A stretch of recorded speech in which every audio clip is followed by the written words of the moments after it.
The Appalachian Mountains, a tapestry of ancient peaks and deep, winding valleys, cloaked in mist and myth. Its beauty is breathtaking, an invitation to solitude and adventure.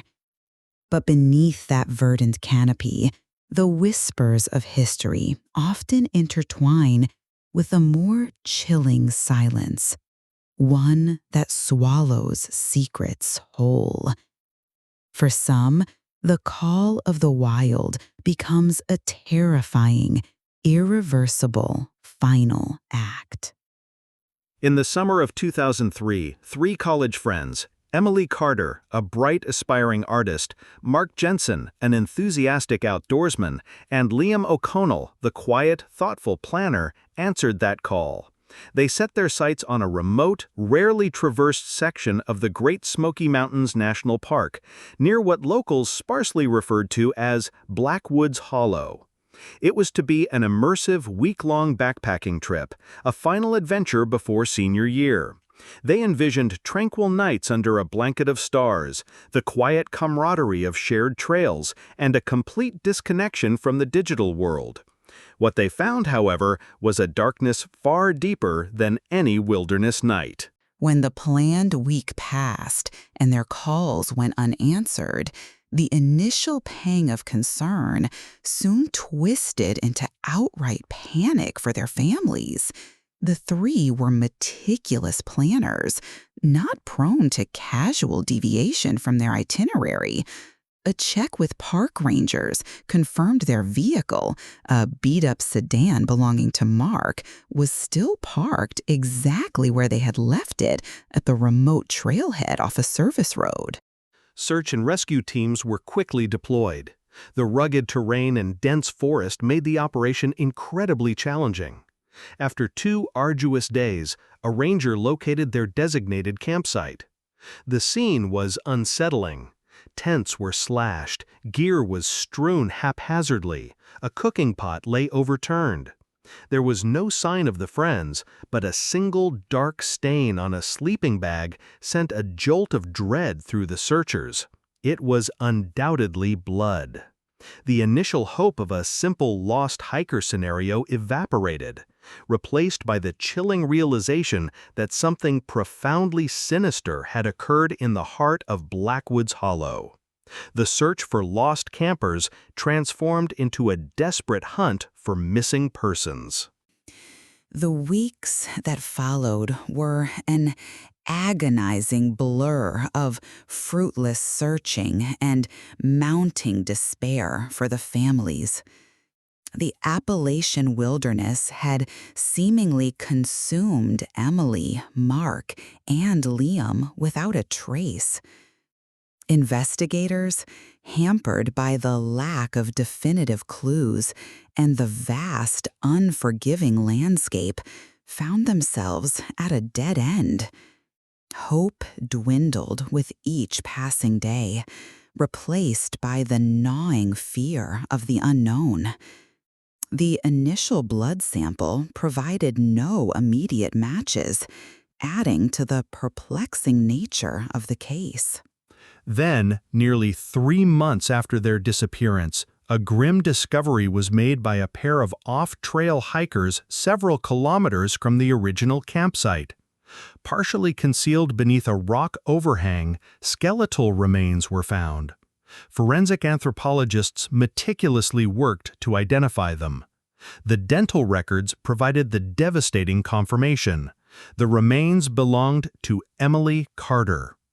The cause of death, while difficult to ascertain due to the condition, indicated severe trauma inconsistent with an accidental fall or animal attack. The investigation officially shifted from missing persons to a full-blown homicide, intensifying the desperate search for Mark and Liam and for the perpetrator lurking in the shadowed hollows.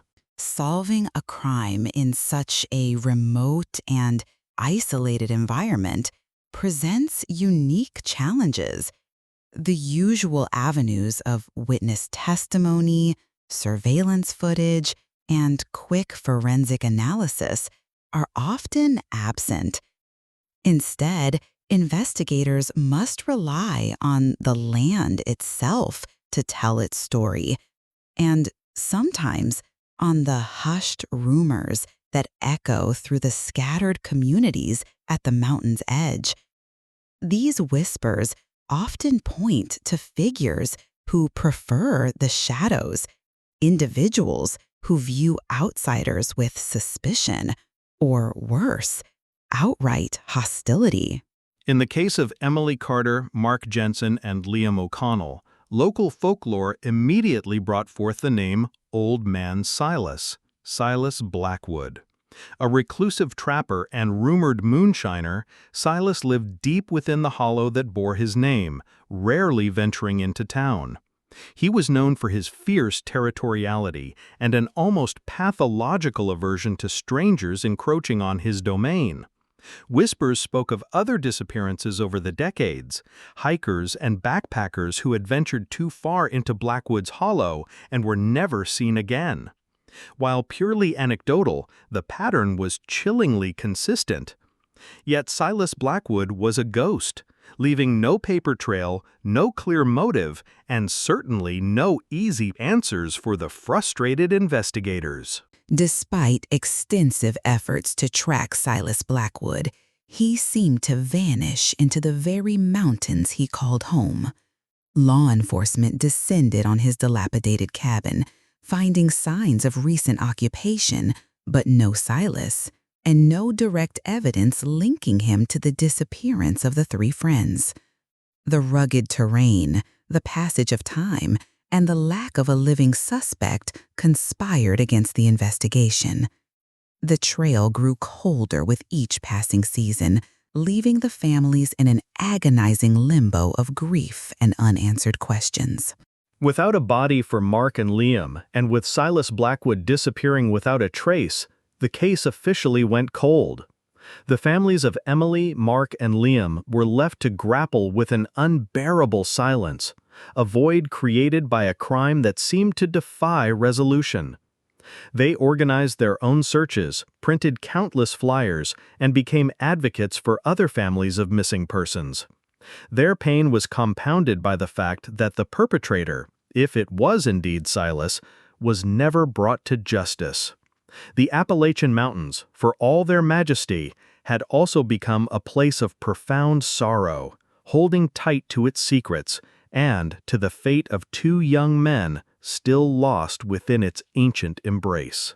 Years turned into decades, but the memory of Emily, Mark, and Liam never faded.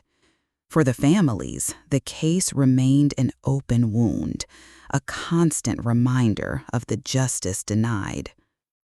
With advancements in forensic science and renewed interest in cold cases, law enforcement occasionally revisited the file, hoping a new piece of technology or a fresh pair of eyes could finally crack the mystery that haunted Blackwood's Hollow. In 2018, a new task force re-examined the meager evidence. A microscopic fiber found on Emily's remains, previously dismissed, was now identified as a rare blend of synthetic and natural fibers unique to certain hand-woven materials, consistent with fabrics found in the region's isolated communities. Furthermore, an abandoned, long-forgotten hunting cabin, believed to have been used by Silas Blackwood, was discovered even deeper in the hollow. Inside, a hidden compartment yielded crude tools and an old hunting knife, which, through trace analysis, revealed faint, degraded blood remnants matching Emily Carter's DNA profile. While Silas Blackwood was never found, the cumulative circumstantial evidence strongly pointed to him as the perpetrator. The case remains officially unsolved, but the shadows of Blackwood's Hollow now carry the weight of a grim, albeit unofficial, answer, reminding us that sometimes the mountains hold their secrets even tighter than